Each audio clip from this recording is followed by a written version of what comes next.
Well, hey, it's Wednesday, August the 5th, and it's that time again. It's question of the week, and gonna go through and go over review. Was it question of the week 9? They're going by pretty quick, aren't they? And I was like, who is the greatest middleweight ever? And I said it could be, super middleweight, didn't matter. I love the division, and well, let's get into it. We had some people, High Point Lanky. Brings up Joe Calzaghe. He does it for me, Bigragu. He's hard, fast, exciting, and unbeaten. A credit to boxing. Served his time well, never ducked anyone. He schooled Lacey and Jones, and he would have done it to a prime Jones, too. Hopkins whooped Hopkins, did great, and he beat them all. And that's a great point. Joe Calzaghe was a beast at 168, and he did a wonderful job there. Will Million comes back and goes, it's got to be Hagler. You look at his record and you'd have to agree. I mean, he beat Hearns, he beat Hamsho, he beat Duran, he beat Mugabe, Simpson. Oh my God, yeah, Mugabe, what a fight. Anyway, you look at his record, he beat Sugar Ray Leonard, I don't care. And if you think that Ray Leonard really won that fight, yeah, there's something wrong. Okay, let's see what we got here. We had some Roy Jones Jr., they bring up Roy Jones Jr. and they said he might have actually been better at light heavyweight. He says, well, he beat Bernard Hopkins, he beat James Toney, taco and beer. I still love that. Naru Duran thinks Roy Jones Jr. would beat anybody in the heavy or middleweight division, even Robinson. He said he'd beat them all. Monzon, Hagler, Hearns, Leonard, LaMotta, Zale, Sugar Ray Robinson, James Toney, Mike McCallum, throwing Kid Callum, So, Hagler again. Hafid Hassan Skater, Marvin Hagler, he committed to the same attack with everyone. Basically, he consists of throwing fast hooks to the body and head, and furthermore, he could cut the ring off better than anyone in the history of the sport. Nowhere you could run, dead serious. 29. Harvey Dinio comes across talking about Joe Calzaghe again. Held the title for 10 years. Amazing. All the defenses he did, and he didn't duck anybody. Don't let anybody kid you. Calzaghe beat Eubank, who beat Ben, who Roy Jones Jr. ducked. So, I mean, if you want to get technical, I'll get with it in a second. Monzon, they talk about the guy punch a concrete wall and knock the concrete wall out. Talking about Monzon. Mr. The Guy, 1989, Bernard Hopkins held the belt forever, beat Oscar. You could say he won both his fights with Jermaine Taylor and beat the current middleweight champ, King Kelly Pavlik. So he's talking about the longevity of it, man. The guy went forever. And then Taco and Beer comes back in, but D2 Spencer, Marvin Hagler was the best. Beat Duran in his prime and just dominated people. I believe he beat all the greats of his time. Hearns, Duran, and yes, Leonard. His early losses in Philly, he got robbed. He did get robbed. He got robbed.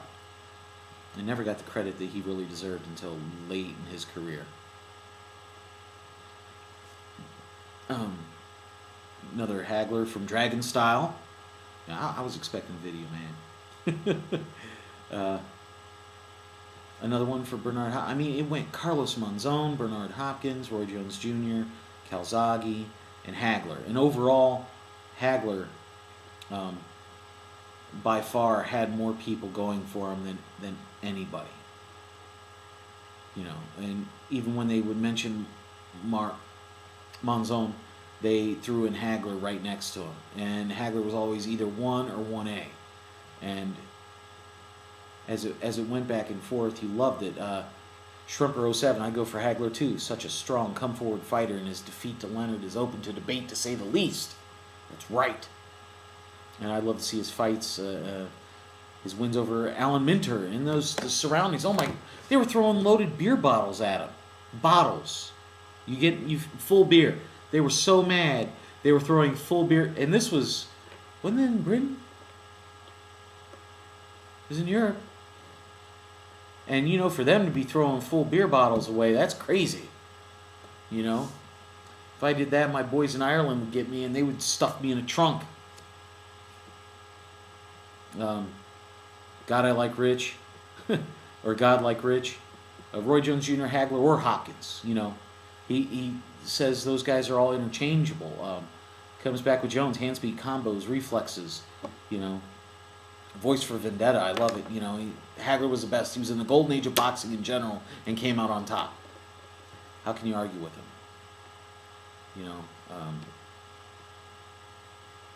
So Bunce 101. He picked Hagler because of accomplishments. Then he'd been around head-to-head. Hagler would win because of his iron chin, ability to change game plans and box, come forward and be a wrecking ball type fighter as well. Equally adept at fighting in orthodox and southpaw, which is awesome.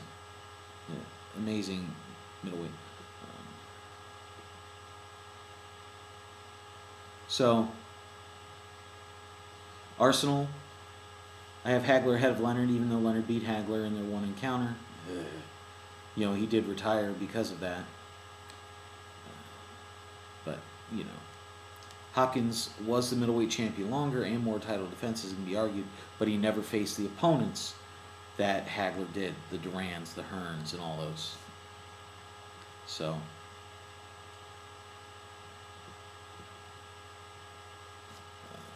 and then you got Total Alchemy. He says Leonard has to be the best middleweight, coming back after 3 years to beat Hagler, who at the time was amazing.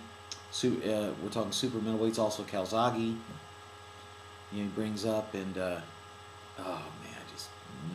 not Leonard, dude. So there we go. We have him in there. The kid comes in 21.89. Roy Jones Jr., the fastest middleweight ever. He's a blur at 160, maybe the fastest pound for pound ever. Undefeated at middleweight, just dominated B-Hop. Doesn't think he'd ever lost at 160. He was just too unstoppable. Carried it to 168. Dominated James Toney. Marvin Hagler, is the 1A. Beat Duran, Hearns, Mugabe, Sugar Ray Leonard, despite what many judges say. Okay. So with all that being said, with all said, it seems like the consensus was, Marvelous Marvin Hagler. My thing is with all that, it brought up a great debate. And who would you pick to win the fight between Calzaghe or Roy Jones Jr. in their primes? Now, Calzaghe whipped him when they fought. You can't deny that. Calzaghe put a beat down on him. Americans were clueless about Joe Calzaghe until the Lacey fight. And then after he whooped up on Jeff Lacey, we do what we always do, and we just body slam the guy that loses and don't really give credit to the guy that wins if he's not our guy. They ignore just how good Calzaghe is. I mean, you look at Roy Jones Jr.'s history. Now, he beat James Toney and he did beat Bernard Hopkins, which is fantastic. But you could argue that neither one of those guys were really in their prime when he did beat them. Look at what they did after they lost to Roy Jones Jr. They accomplished far more than they did before they fought him. And I don't think he really got him in their prime. They've never fought again. Roy Jones Jr. never fought Ben. He never fought Eubank. Calzaghe fought Eubank and whooped him. And Eubank beat Ben. So, I mean, there were a lot of guys out there that Roy Jones Jr. just flat out did not fight when he was at those weights. And Calzaghe did. And beat them. So, when you bring all this in, personally, I think Joe Calzaghe would have beat Roy Jones Jr. That's me. That's prime, and whatever else. And I can base that off of the fact that, oh yeah, Calzaghe did whip Roy Jones Jr. something awesome. So, there you go. I want to hear what you have to say. Give me your points on it. And let me hear what you're saying. Try to get around the fact that, Calzaghe, they're only 3 years apart. And, Calzaghe put the bent him over his knee and just started smacking him, for the fight. Okay? Really want to hear this. See what we can get going on this, okay? So there you go. There's your question of the week 10. Roy Jones Jr. or Joe Calzaghe in their prime. Which one?